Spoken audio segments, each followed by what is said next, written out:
All right, so we get moving on this Thursday morning, a little on the damp side to wet. We've got showers that's streaming off the Atlantic as the pattern has really changed. It's going to keep temperatures in check, but we will need an extra layer over the next several days as we see the on again, off again bands of rain moving in off the Atlantic. Chief meteorologist Mike Burrish is timing out the arrival of the greatest rounds of rain and thunderstorms over the next several days and how the pattern may ultimately change over the weekend in the 5-day first alert forecast. We have the GOP debate covered in depth for you throughout the day with a ton of reaction coming in. Our political analyst Rick Mullaney is here. We're hearing from Mark Kay, Brian Kilmeade, and throughout the day, listen for continuing team coverage from the superstars of talk radio on 104.5 WOKV. What moments will resonate most on the campaign trail? Who may move the needle going forward? And is there anyone who may be able to move up in the polls and put on a true challenge to former President Trump, who was in Michigan speaking to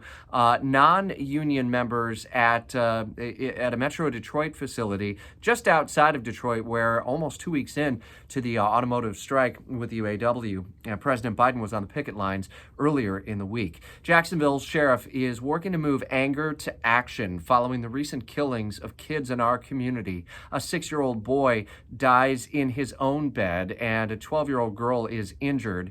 The 3-year-old who died over the weekend off JTB and AC Skinner Parkway, the most recent incidents. Now to date, according to JSO records, at least 10 kids have died by gunfire. The moves that he wants the community to make, and we're talking live with the sheriff this morning to go even deeper on this one, to ensure that we don't have these inflection points any longer and we can sustain action in Jacksonville. What does that look like? We'll dive deeper into that with Jacksonville Sheriff throughout Jacksonville's morning news. Now live until 10 o'clock on 104.5 WOKV, streaming on all devices, and make sure you get our breaking news alerts when you download the free WOKV app.